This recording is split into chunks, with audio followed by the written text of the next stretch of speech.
Hello, everybody, and welcome back to Installation 04.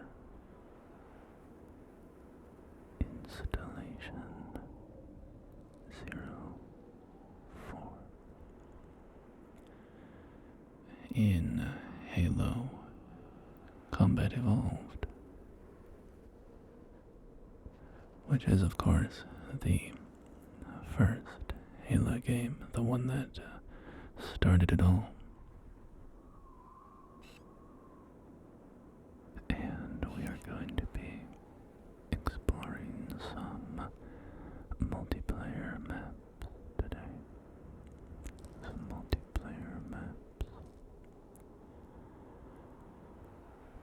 And we are starting with this map called Infinity. Infinity.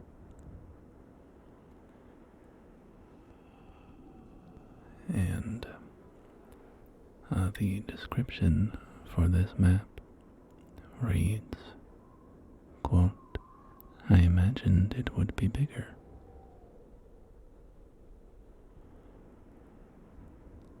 So, this map possibly is named for its shape, I would imagine, as the map is roughly shaped like a large infinity symbol.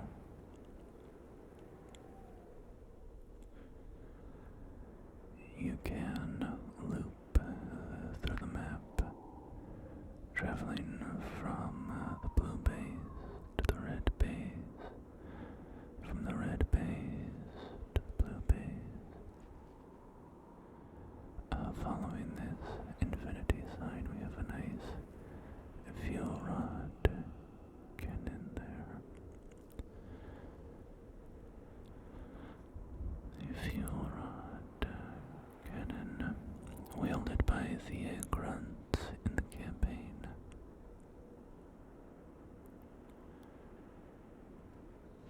So in this canyon, we have two large signs on the rock wall,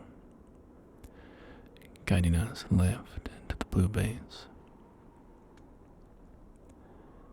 or right to the red base. So we'll make our way down to the red base.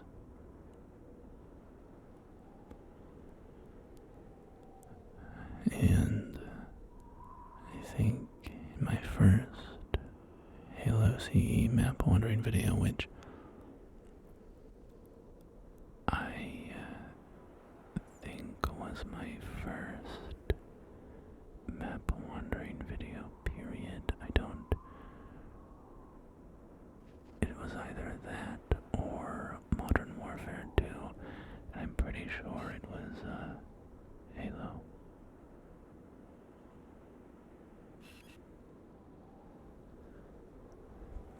But in my first map wandering video for Halo CE,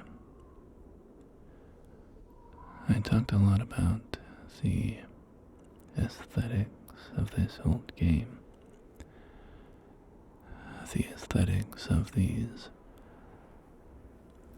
early 2000s, somewhat late 90s, but mainly for me, this sort of era of graphics kicked in kind of that turnover of the millennium, when graphics started to become more and more realistic, and of course they were still very polygonal. Halo is a very polygonal game, but you really start to feel these environments get fleshed out somewhat.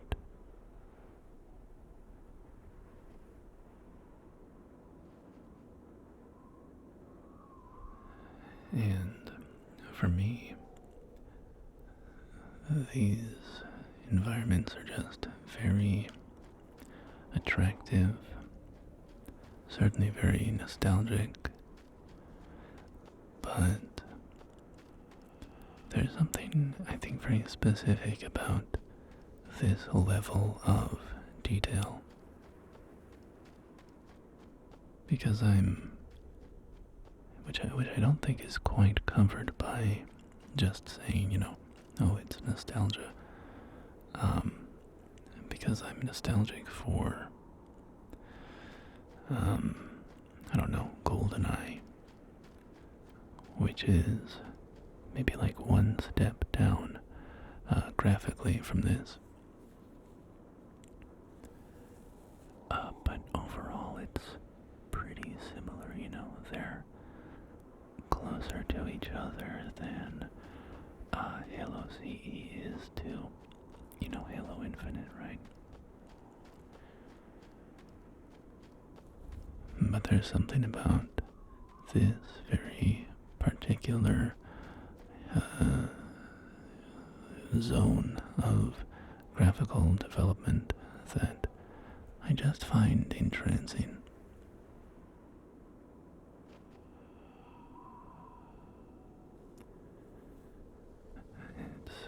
I talked about this a lot, I think, in my first video, so I'll try not to just repeat myself. I mean, I don't even remember what I said in that video per se, but I do know that we talked about how much I liked the design and the vibes of these old maps, and I should call out that this is the Master Chief Collection.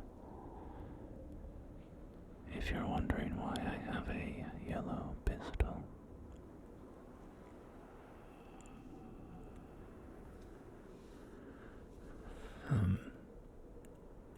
We have a tree stump over here. Yeah, it's the, if I had to try to put my finger on it, it's the ability of these graphics to create a believable place, but sort of an empty place, right? Something unfinished about it. There is no grass. There's just the color green, blended onto the ground. There are no pebbles or gravel, right? It's just gray kind of splattered onto the ground. Now, of course, there are some areas where they do have, finer details and tiny little modeled things. But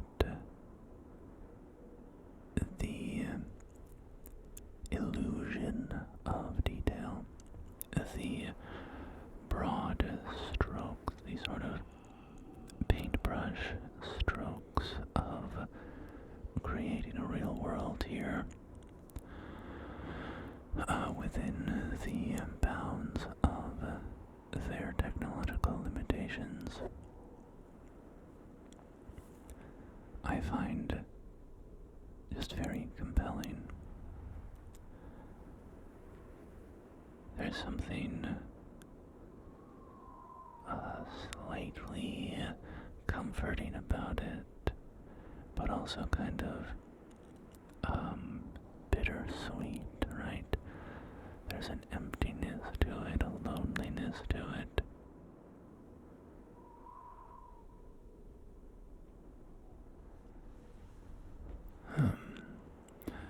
But yeah, all of that is to say that I just really like these maps, wandering around these maps, the sound design,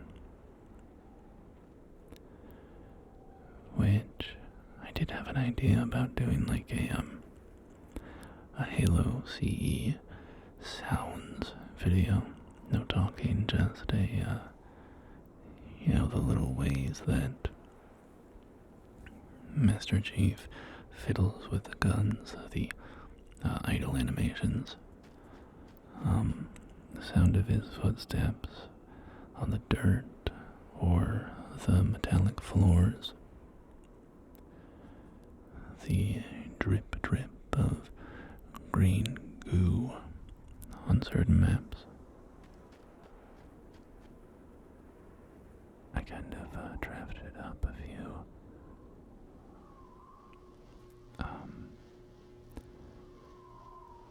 this is nice. This is like those beam emitters from the campaign that you see on the Halo array.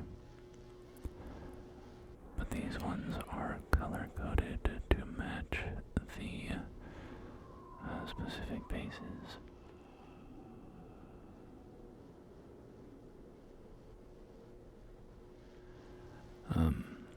What was I saying? I kind of threw some of the sounds into a project and just kind of stalled out on it because I don't know, for whatever reason, but coming back to this and hearing the sounds again, maybe I'll give it another shot.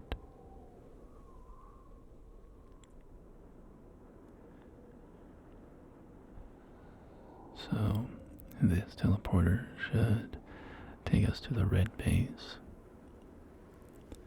These kind of bridges and cliff sides are, of course, a little more extensive than we'll explore here.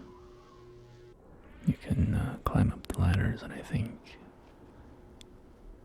there might be a rocket launcher up there.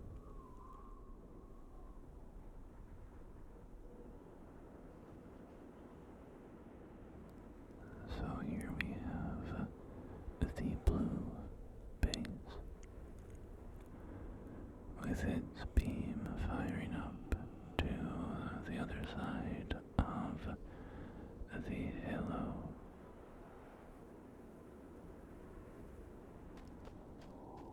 We can make our way down this dirt path here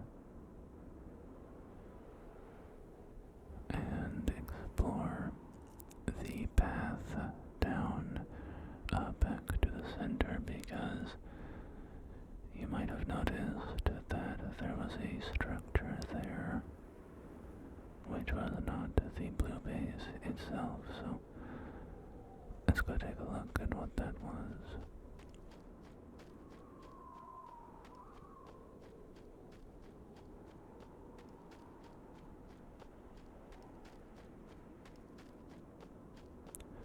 So,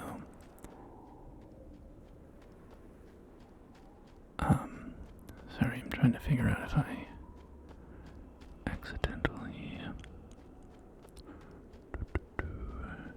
I think we're good. I think we're okay.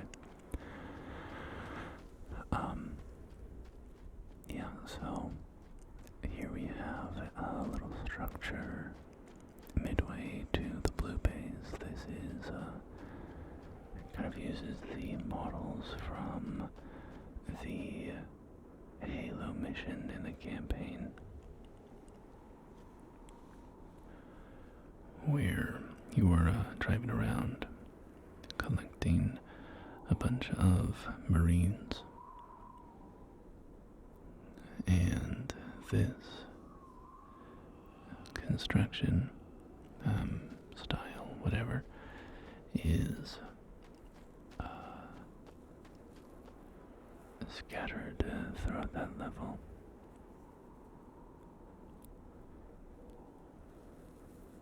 This whole map of Infinity is pretty heavily drawn from the designs of that Halo mission. These bridges, especially up here. or not especially, just, in addition to. These are another asset that you see very early on in that mission.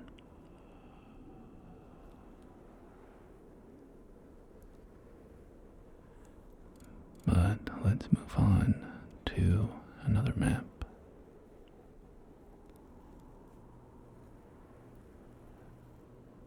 And here we are on the map, Geophobia, which, if you've seen the Charlie Brown Christmas special, you may recall is the fear of bridges.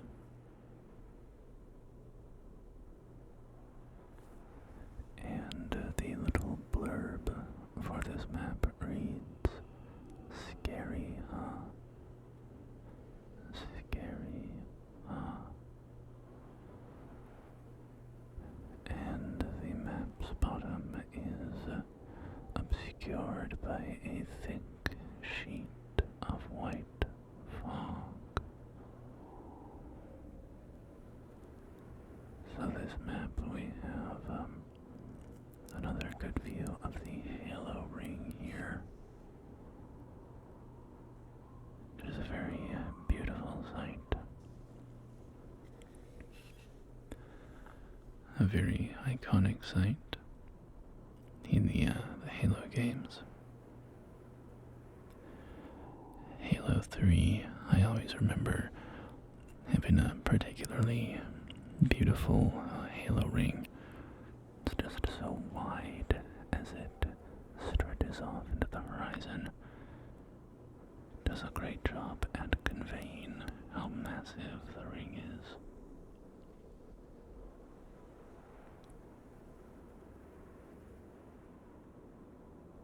So this map, we have the central bridge, but then we also have these two elevated cliffside areas.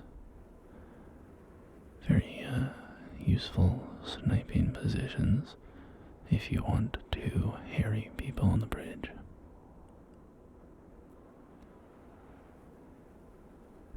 And there are also some interior spaces on either end of the bridge, so we'll take a look at that.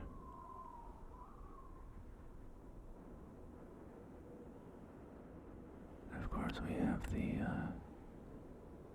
giant planet here, Threshold, right? Or is that the moon? I can't recall. My Halo lore factoids, they're draining from my mind. I'm not refreshing my memory with enough Halo pop quizzes.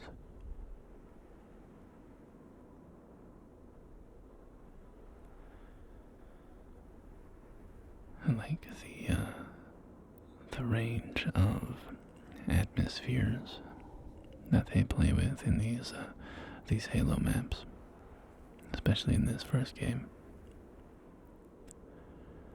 You have these very dark ones, offset from Infinity that we just played, which is very nice,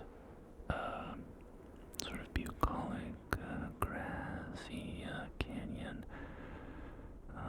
The sun is shining, it's very nice and welcoming.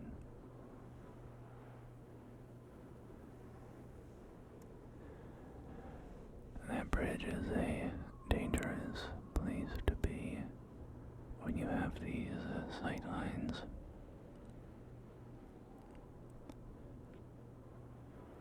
The map design of these earlier Halo games,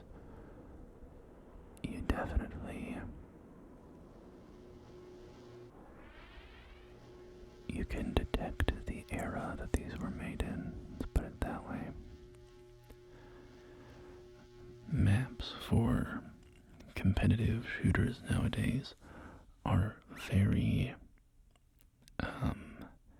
sort of meticulously made to be, I don't know, fair, I guess, but fair isn't even really the right word. They're made to sort of have situations for different guns to shine or whatever, and they're very controlled. They're not always symmetrical. In fact, they often aren't. It's not really an important thing, but sometimes they are. And I don't know, what I'm getting at is that these maps, these older maps, are more inconsistent. Is that the right word? We could call them inconsistent.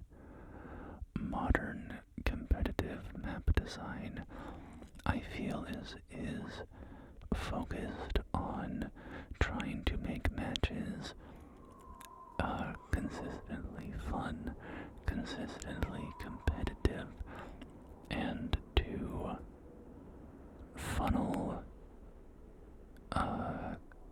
gameplay into certain targets, right?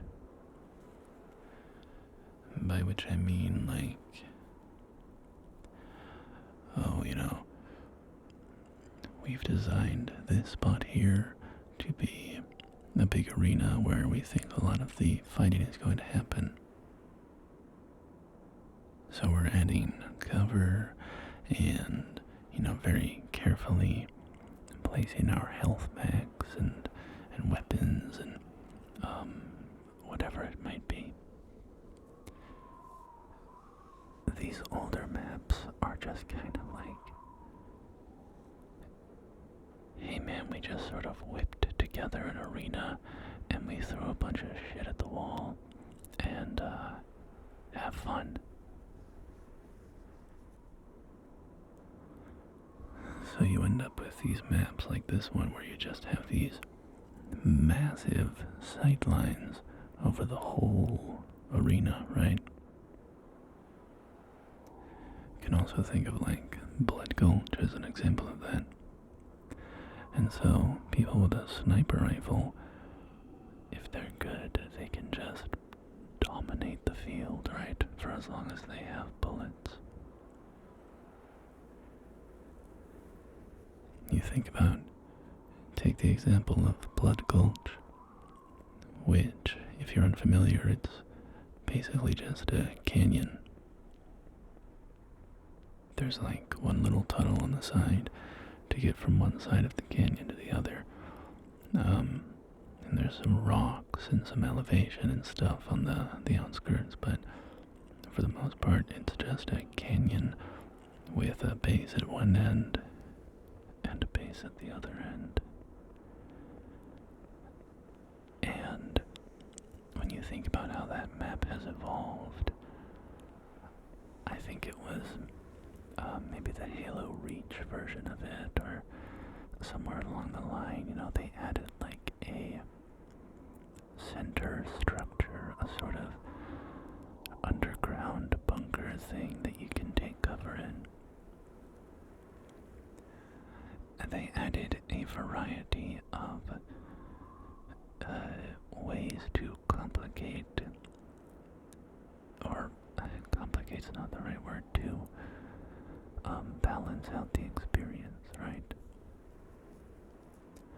They looked at it and they said, there's not enough cover here, so we're going to add another bunker in the center.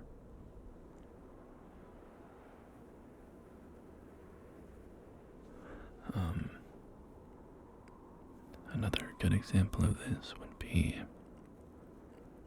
Hang 'em High. Hang 'em High. Let's look at that map today as well. Let's do Hang 'em High. Because Hang 'em High is a very extreme map. You'll see what I mean. It's just, it just has these, like, incredibly high bridges that are visible from every part of the map. And, anyway, I won't get into it now. I'll wait until we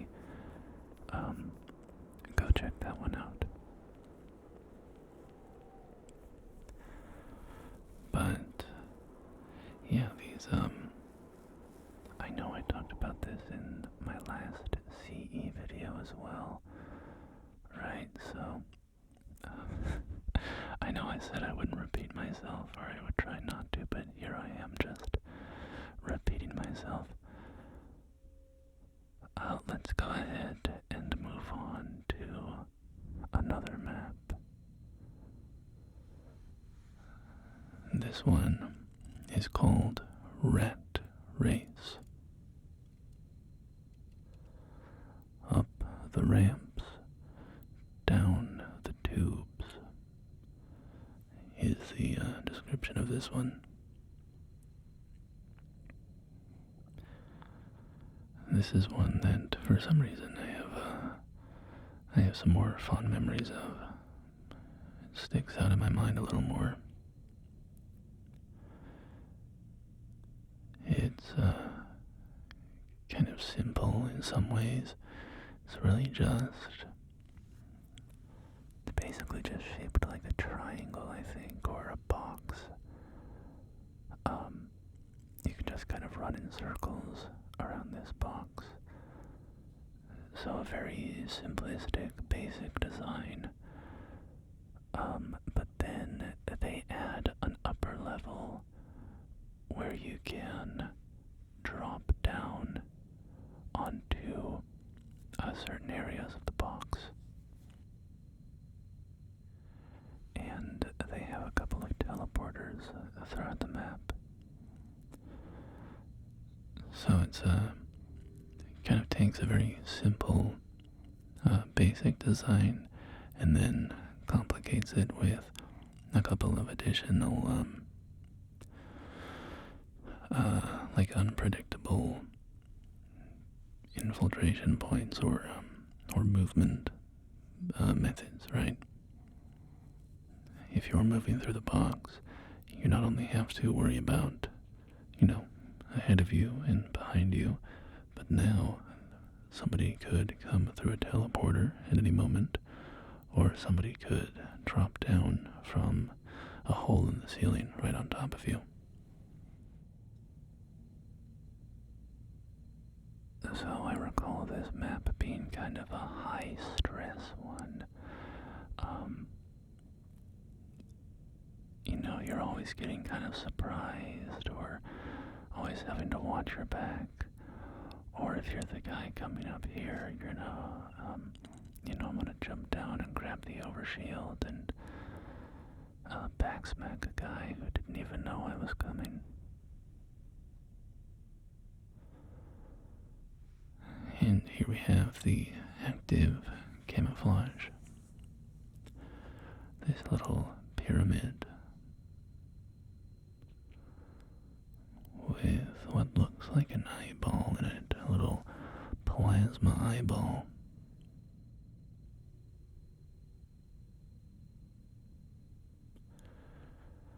So we will drop down and I'll show you how it connects back up to where we started up here.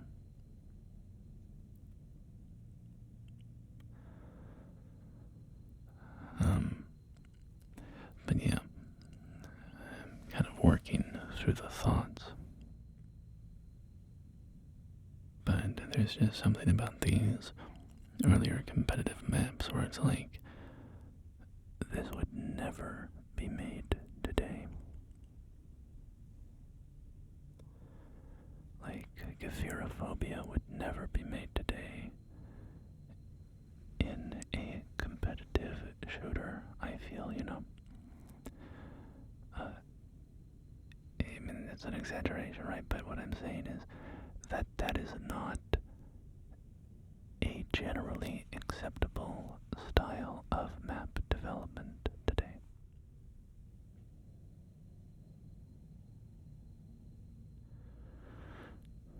So we have a little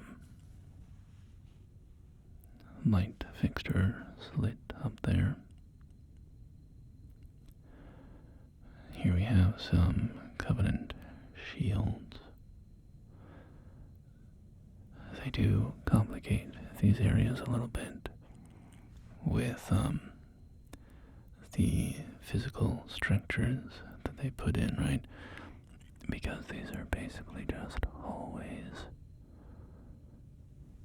But you can see how they're thinking about things like cover, right? So even though these maps are kind of rudimentary compared to more modern maps, you do see how these Bungie developers were, playing with these ideas.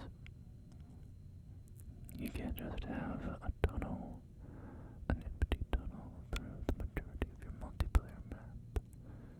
You need to put in some cover, so they added these various little pieces of cover.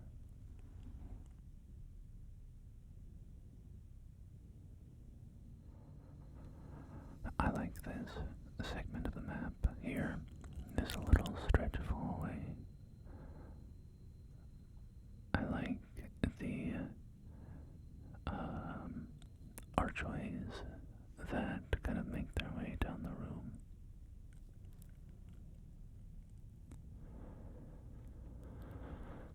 And we have the bright green teleporter off to the right.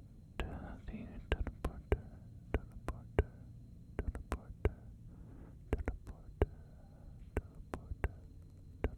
teleporter, teleporter, teleporter, teleporter,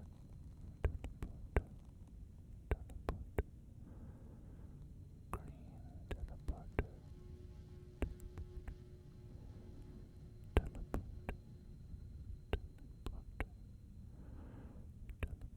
We have some grating here, some grating looking down at floor lighting.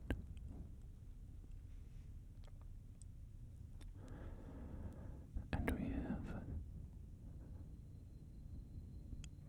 I'm sorry,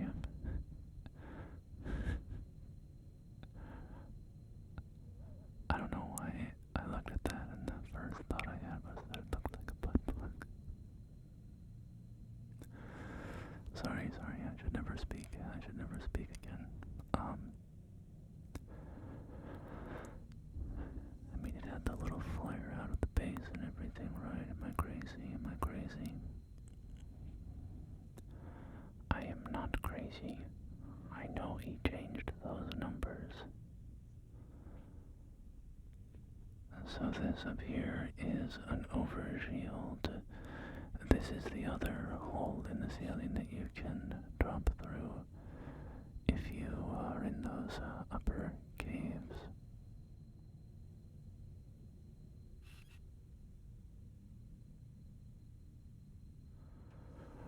Also, this is just apropos of nothing, but I was on a run yesterday.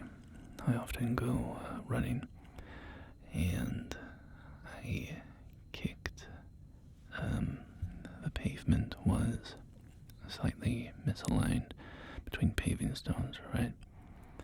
So my foot kicked the paving stone that was elevated, and my foot got caught, and I went flying forward and caught myself, and the middle finger of my right hand just jammed into the ground, took the brunt of the weight there. And then I had so much, momentum, I just flipped over and landed on my back and skid on the sidewalk. So I tore up my back as well. But the bad part was the finger. It's really swollen right now, and I don't think it's broken. I'm really hoping that it's not broken, but I think it's just jammed. I think I'll tape it to my ring finger today, just for a little stability. But hand injuries are the worst, because you're just interacting with everything in the world with your hands. And you do a million actions every day that use your hands and your fingers, and you don't even think about them. And then you have an injury, and suddenly, you're in the shower, just like washing yourself, and you're like, ow, I can't use my hand anymore to wash myself. Or you're trying to cook dinner, and you can't cut the onion because your hand is messed up. So, yesterday and today have been full of a lot of little moments of me trying to do something and then going, shit, that hurts.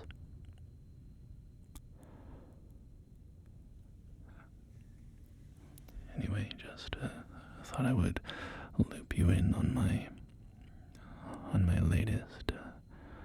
latest woes.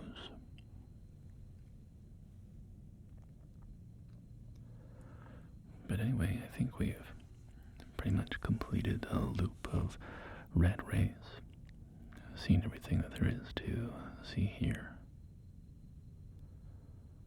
So, why don't we... I love this little structure here.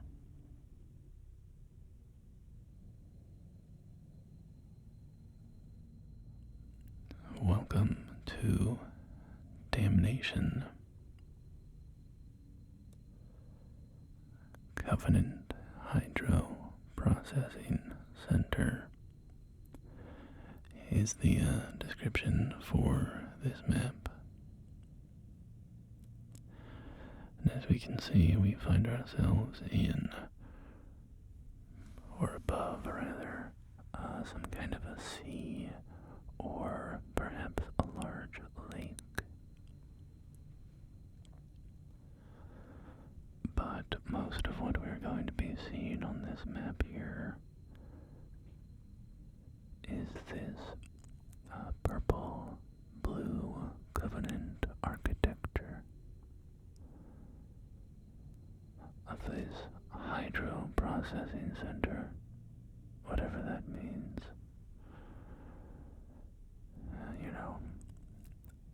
Normally I might imagine a dam, but we're right on this massive body of water, and the water seems to be, I don't know, it could be a dam, who knows?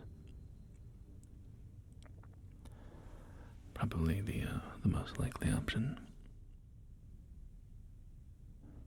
But then again, the Covenant seem to have, infinite energy figured out, as far as I know.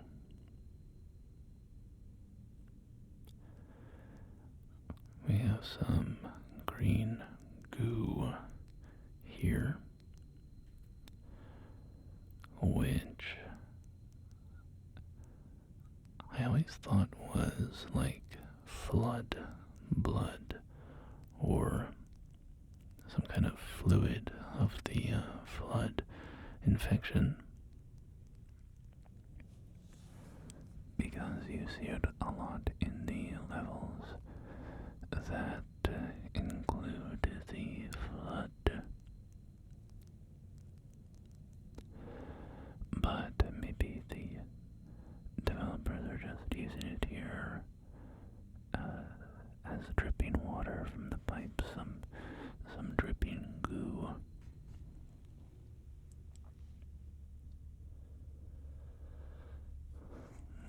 And what's kind of fun is they've actually, I think, modeled some kind of physics system, or maybe it's pre-baked, I don't know, but the green droplets falling out of the pipe, they hit the ground and they bounce.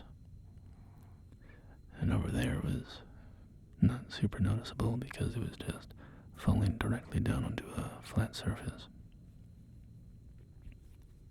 But somewhere else in this map, and we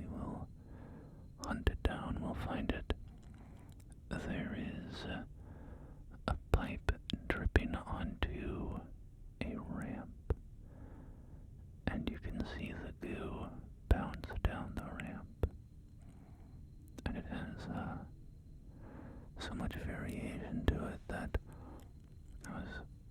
I'm assuming they're using their physics system, something, the same system probably that makes all the bodies go flying when a plasma grenade goes off.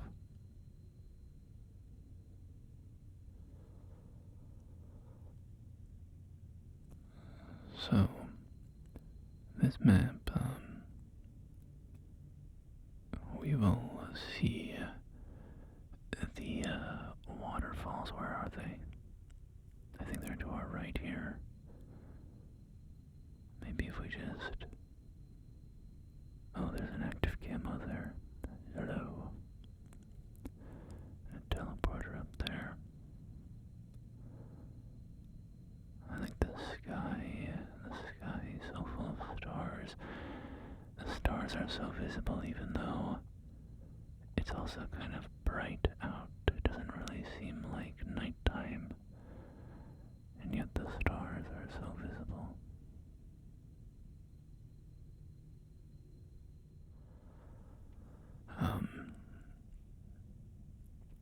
Anyway, the map here has those big waterfalls coming out of the holes in the wall, and we'll go take a closer look at them. But I was just thinking, it might be kind of loud, but that's fine. I can fix it all in post. Match the audio levels properly.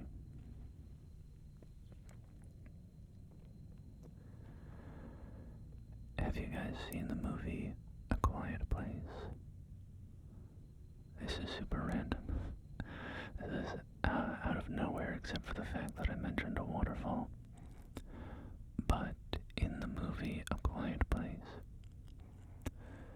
and this is a bit of a spoiler, maybe I'll stay away from actual spoilers. But the premise of the movie is that there are these aliens that can hear by sound, or they can hear by sound. Duh. Their only sense is hearing. And they are blind, right? So, the idea in the movie is that everybody has to be very, very quiet as they do everything, and they're living in their house, and everything's carpeted and soft and, minimizes all noise.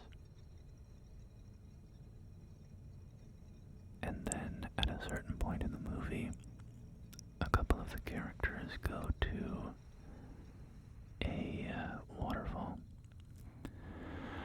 A couple of the characters go to a waterfall, and because it's so loud, they can be loud, and they're screaming, enjoying themselves, letting out some noise. And that always, it just bothered me when I saw the movie, because I was like, wait, if you guys know that that's a thing, why don't you just, either go live by the waterfall. Maybe you can't do that because you want to have a house and not live in a tent or something, and that's understandable. But okay, fine. Can't you I don't know, set up a big speaker system to blast? Hey, there's no power, whatever. I just feel like the movie introduced that element of sound camouflage, having an area that's so loud that you can safely navigate it.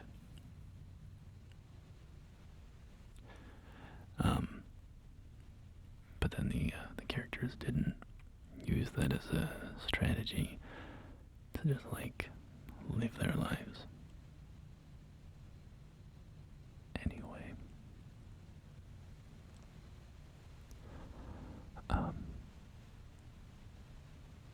that first movie was okay, in my opinion.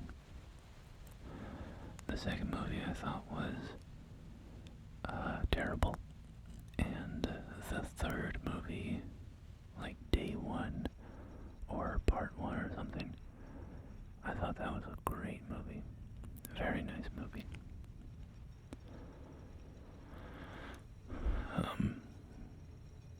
Because in my opinion, there's no hard and fast rules for anything, right? But I feel like a general rule for me with like horror movies, monster movies,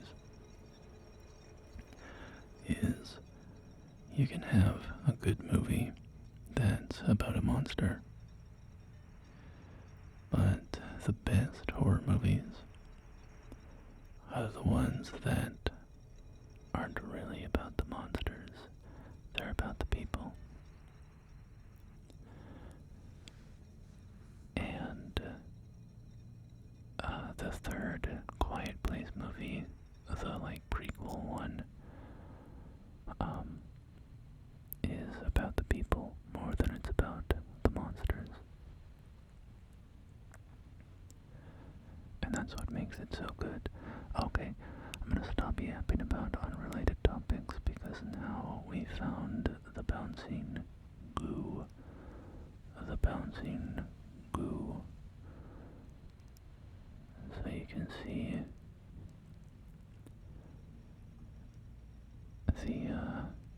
some of them kind of vanish. Some of them get 2 bounces in before splattering.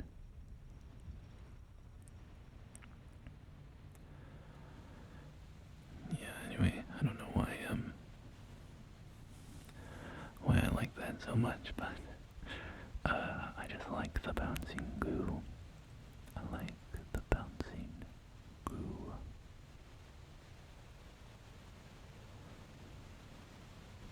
Alright, and we have made our way to the waterfalls here. You can see the geometry of it kind of harshly in that position.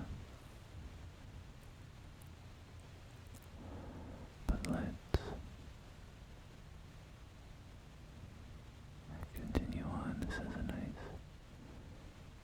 I mean, I wonder what this facility is. You have these pipes up so high, which are presumably depositing the water into the waterfall section behind us. Although, who knows?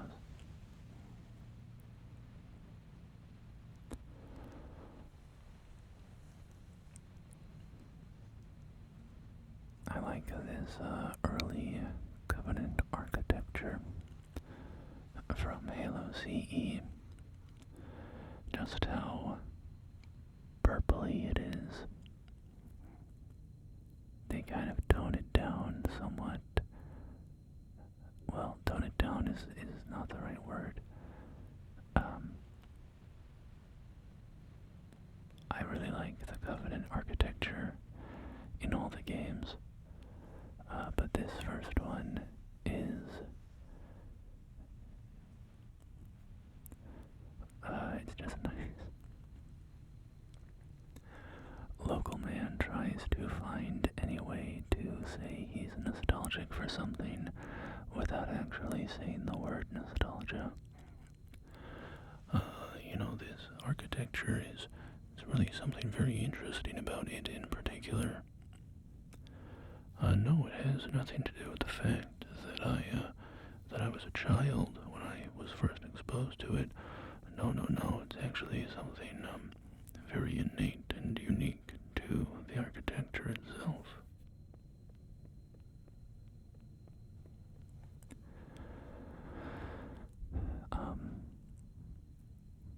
Yeah, what can I say?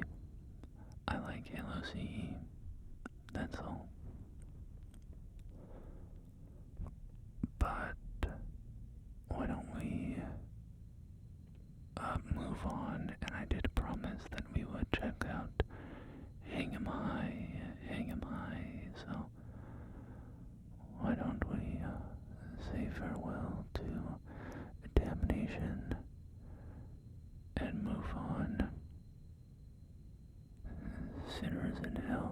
Jesus descends to Tartarus to lift them up to heaven. So, welcome to Hang 'em High, as promised. And, as I mentioned, this map I feel like is very representative of the, just the unrefined. I mean, I don't want to make it out to be like a big negative thing, but unrefined, competitive map design elements that appear here. You know, you just have essentially this huge empty room, and there are places for cover, certainly, when you're on the same level as other people. But if you're down at the lowest levels with these sort of tombstone structures everywhere, tombstone, that word is, they don't really look like tombstones, but that word is in my mind because the description of this map reads, tombstones for everybody, cheese for everyone. Here we have the Spanker M41 SSR MAV/AW. Attention, hold like this.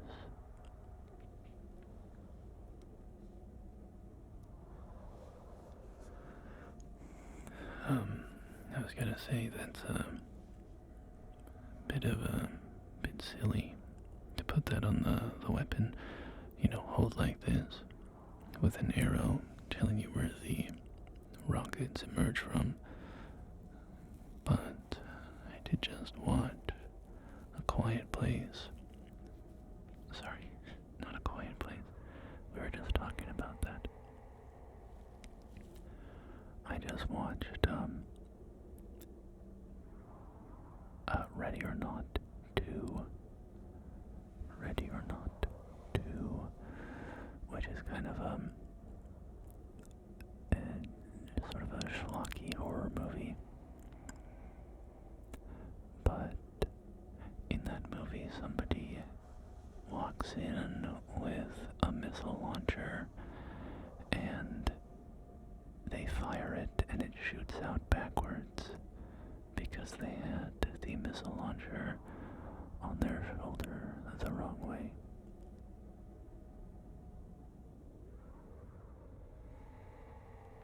Which seems strange to me. How are you holding the trigger? I mean, who knows? I don't know what the trigger situation is on a missile launcher. I've never fired one. Maybe I'll get an invite to one of those gun ranges where they shoot RPGs or something. But anyway, it's a movie, so things don't have to make sense. They can just do whatever they want. And you, as the brain-dead audience member, are supposed to clap your hands and not question the plot elements that don't make sense. I'm sorry, I'm being weirdly uncharitable right now for some reason. The movie was okay. The first one was better.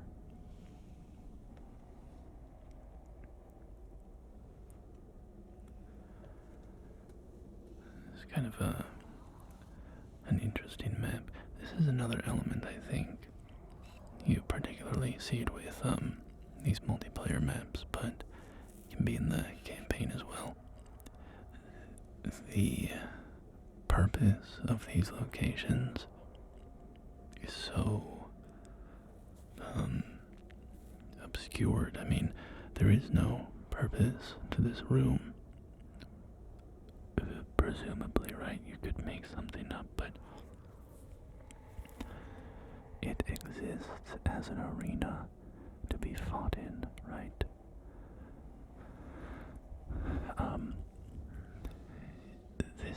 This serves no function. There's no, like, diegetic reason or justification for this space to be what it is. It's like a paintball arena. And so it adds a sense of artifice, a sense of unreality, a sense of, I don't know, surrealism. Not quite the right word, but you get what I'm going for. A lot of these elements of design, aesthetics, and then just very physical map design, like what even is this space? This giant room with a bunch of paths, no discernible entry or exit point, and then just some giant slices taken out of the roof.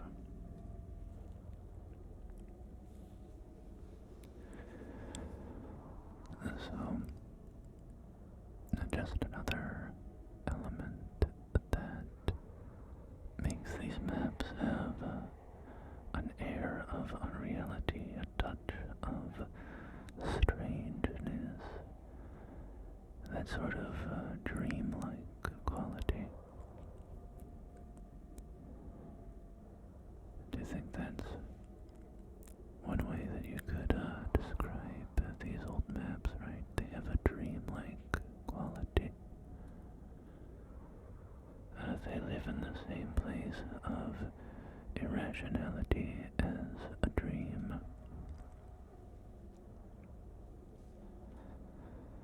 Something similar to like the back rooms, which is just on my mind because I recently made a video on the back rooms, and also there's a movie coming out.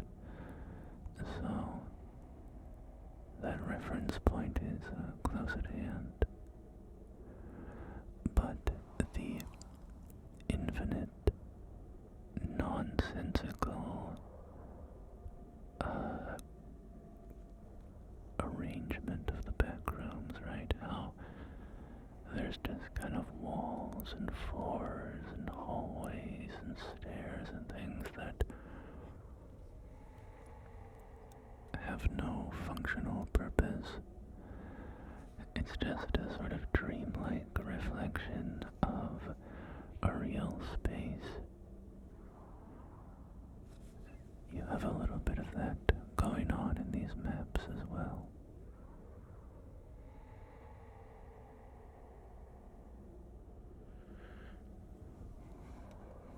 Alright, if and when I come back to do more Halo CE maps, another video, which I think there's only enough maps at this point to probably do one more video.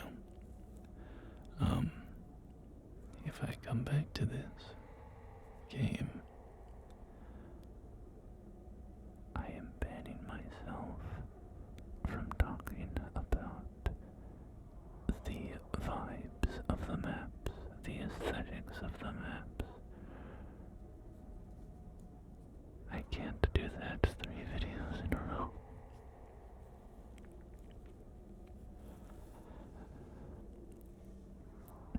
What am I saying? I'm gonna do it anyways.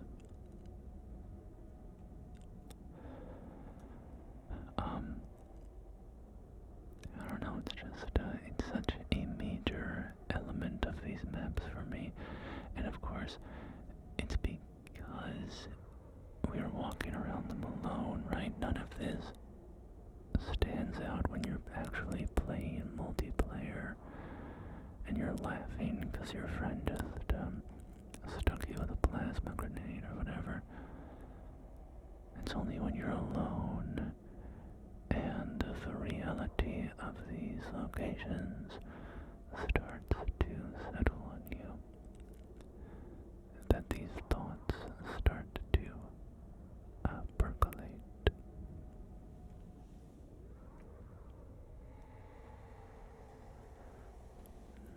But anyway, my friends, I think this is a great place to leave it. So, thank you for joining me as we returned to Halo CE today.